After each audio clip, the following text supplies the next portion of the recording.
तो आज हम लोग करने जा रहे हैं आज का प्यारा सवाल में हमारा सबसे पहला क्वेश्चन। आपको एक चीज दी हुई है, simply if theta belongs to 0 to pi by 4 और आपको एक समेशन दिया हुआ है, summation m is equal to 1 up to 9 sec theta plus m minus 1 into pi by 6 और sec theta plus m pi by 6 that is given as minus 8 by root 3।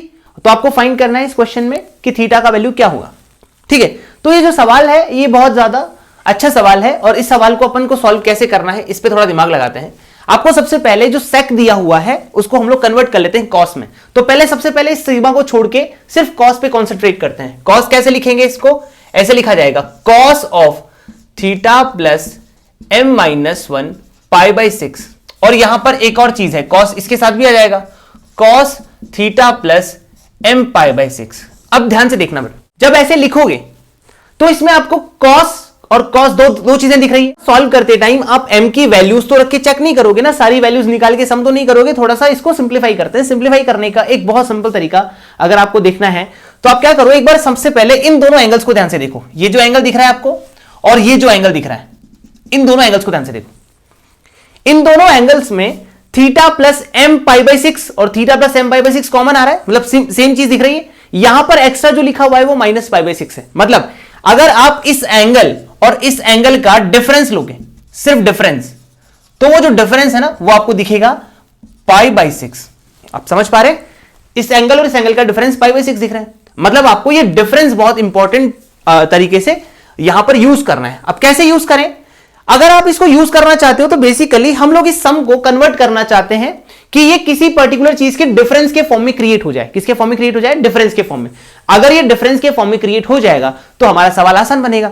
अब difference के form में create होने के लिए ये something minus something के form में बनना चाहिए। अब समथिंग माइनस समथिंग के फॉर्म में कैसे बनेगा, तो आपको ये जो डिफरेंस है इसी को यूज करना है। कैसे यूज करोगे, ध्यान से सुनो। हम सबसे पहले ये जो एंगल्स दिख रहे हैं इनका डिफरेंस ऊपर क्रिएट कर लेते हैं। जैसे अगर मैं इसको ऐसा लिख दूं theta plus m pi by 6, पहले ये एंगल पूरा का पूरा, उसमें से ये एंगल जो लिखा हुआ है उसको मैं सबट्रैक्ट करके लिख देता हूं माइनस पाई बाई 6। इस तरह से मैंने लिख दिया। अब इस तरह से करने के बाद आपको एक चीज समझ में आ गई कि इसमें आपने ऊपर न्यूमरेटर में पाई बाई 6 क्रिएट कर दिया है। तो पाई बाई 6 क्रिएट कर दिया तो बेसिकली उसको पाई बाई 6 को क्रिएट करने के बाद आपको एक काम करना है, यहां पे साइन यूज करना है। साइन क्यों यूज किया हमने, साइन यूज करने का रीजन है क्योंकि जैसे आपने ऊपर साइन पाई बाई 6 लिखा है तो बेसिकली आपने सिर्फ ऊपर 1/2 मल्टीप्लाई किया है। मतलब 1/2 मल्टीप्लाई करने से कोई प्रॉब्लम तो है नहीं, आपने कांस्टेंट नंबर से मल्टीप्लाई किया जो कि आप कर सकते हो। तो इसका मतलब आपने न्यूमरेटर में ये लिखने का मतलब क्या लिखा है, 1/2 से मल्टीप्लाई किया है। यानी कि आप यहां पर 2 से मल्टीप्लाई कर दोगे तो आपने इस क्वेश्चन में कोई भी चेंज नहीं किया है। अब कोई भी चेंज नहीं किया है तो अब आप क्या करेंगे, अब आप इसमें एक चीज देखो ध्यान से कि ये बन गया है sine of something minus something. अब sine of something minus something का मतलब क्या हुआ, sine of a minus B का फॉर्मूला यहां यूज करेंगे। जैसे ही हम sine of a minus B का फॉर्मूला यूज करेंगे आपको ये चीज पता होगी कि sine of a minus B कितना होता है बेटा, sine a cos b minus cos a sine b।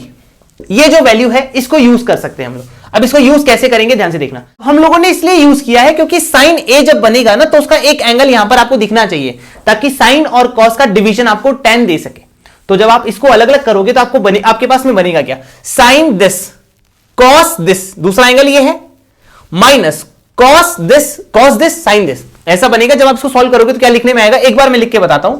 तो ये लिखने में आएगा साइन 2 तो यहां रह जाएगा, sign theta plus m pi by 6 cos theta plus m minus 1 pi by 6 divided bye, पूरा का पूरा डिवीजन नीचे लिख दोगे तो आएगा cos theta plus m minus 1 pi by 6 और cos theta plus m pi by 6 आ गया।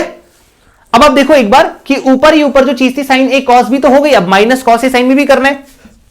तो पूरा का पूरा अलग करके लिखोगे तो 2 कॉस a का मतलब cos theta plus m pi by 6। देखो इस चीज को पूरा अलग कर लो एक बार, और theta plus m pi by 6 cos a sine b का मतलब sine theta plus m minus 1 pi by 6 divided by, ये पूरी की पूरी चीज नीचे डिवाइड कर दोगे तो आएगा cos theta plus m minus 1 pi by 6 और यहां लिखा हुआ है cos theta plus m pi by 6। एक बार ध्यान से देखना, इससे फायदा क्या हुआ कि ये कॉस से ये पूरा का पूरा कट गया। एक बार देखो, एक बार ये वाली टर्म इससे कट जाएगी, ये हम चाहते थे तो साइन और ये कॉस है, दोनों का एंगल सेम है, तो डिवाइड होकर कितना बन जाएगा 2 टाइम्स tan, और अंदर बनेगा theta plus pi by 6 minus, हम चाहते थे कि माइनस क्रिएट हो और ये माइनस ही आपका काम सॉल्व कर देगा। देखो cos theta plus m pi by 6 यहां पे इससे कट जाएगा और यहां पे साइन और cos का जो डिवीजन है वो क्या बन जाएगा 2, तो पूरे के टर्म्स में कॉमन आ गया और यहां पर साइन अपॉन cos क्या बन गया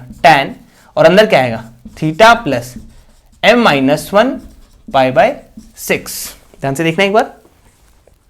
अब ये चीज आपका काम आसान कर देगी। रीजन क्या है? क्योंकि एक के डिफरेंस में दूसरा क्रिएट हो जाएगा। रीजन क्या है? क्योंकि ये डिफरेंस के फॉर्म में क्रिएट हो गया। अब डिफरेंस के फॉर्म में क्रिएट हो गया तो आपका सवाल आसान हो जाएगा। कैसे आसान होगा? अब आपका ये जो पूरा टर्म है बेसिकली यही टर्म था जो ऊपर लिखा हुआ था, इसी टर्म को हमने इस तरह से कन्वर्ट करके लिखा था।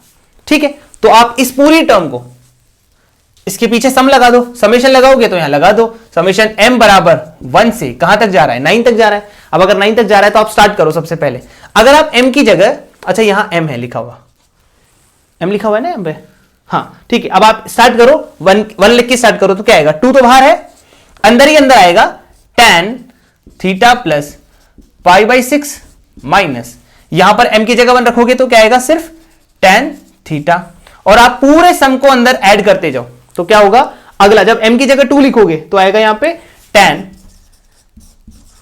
Theta plus 2 pi by 6 minus tan theta plus pi by 6। फिर उसके बाद अगला क्या आएगा plus tan theta plus 3 pi by 6 minus tan theta plus 2 pi by 6। आपको एक चीज समझ में आ रही होगी कि ये जो tan है इसका ये वाला टर्म ये आपका आगे इससे कट रहा है। ठीक है, ये वाला जो tan theta plus 2 pi by 6 है ये इससे कट रहा है। ठीक है, और ये वाला जो टर्म है tan थीटा ये किसी से भी नहीं कटेगा क्योंकि थीटा वाला टर्म सिर्फ एक ही आएगा। और आगे देखो आप पाई बाई 6 वाला कट गया, पाई बाई 6 वाले से 2 पाई बाई 6 वाला 2 पाई बाई 6 वाले से कट गया, तो 3 पाई बाई 6 वाला भी 3 पाई बाई 6 वाले से कट जाएगा। यानी कि जो लास्ट टर्म होगा उसमें एक टर्म बचा रहेगा। कौन सा टर्म बचा रहेगा? जैसे मैं लास्ट टर्म लिखता हूं तो लास्ट टर्म जो होगा वो क्या आएगा सबसे लास्ट वाला टर्म। जब आप थीटा m की जगह क्या लिखोगे 9 लिखोगे, तो 9 लिखोगे तो क्या बचेगा, यहां पे देखो एक बार, यहां लिखेंगे tan theta plus 9 pi by 6 minus tan theta plus 9 minus 1 यानी कि 8 पाई बाई 6, ये बचा।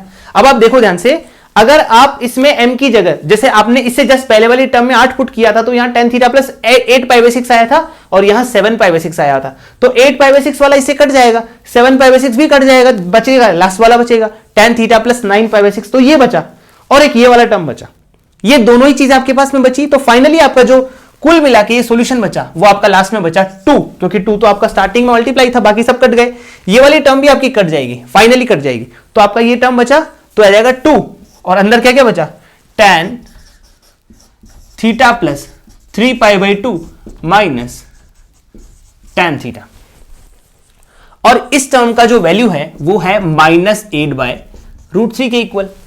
अब जैसे ये tan -8 बाय रूट 3 के इक्वल है तो इसको कैसे सॉल्व करेंगे, tan theta plus pi by 2 3 pi by 2, तो किसके बराबर होता है ये 3 पाई बाई 2 प्लस थीटा किसके बराबर होता है, एक बार इसको दिमाग लगाओ, ये आपका आएगा 4th क्वाड्रेंट में, तो ये माइनस कॉट थीटा के बराबर हो जाएगा। किसके बराबर हो जाएगा बेटा, माइनस कॉट थीटा के बराबर हो जाएगा। तो इसको लिख देंगे हम लोग माइनस कॉट थीटा, और ये लिखा हुआ है आपके पास में -2, अंदर आप देखो माइनस तो मैंने बाहर ले लिया और अंदर बचा cot theta plus tan theta and that is equal to -8 by root 3। ये -2 से -8 बाय रूट 3 4 बार कटा, 4 बार कटने के बाद आपके पास जो वैल्यू आएगा, अब देखो इसको cos by sine, sine by cos लिखोगे तो ये मल्टीप्लाई होके क्या बन जाएगा 1 upon sine theta cos theta बराबर 4 बाय रूट 3।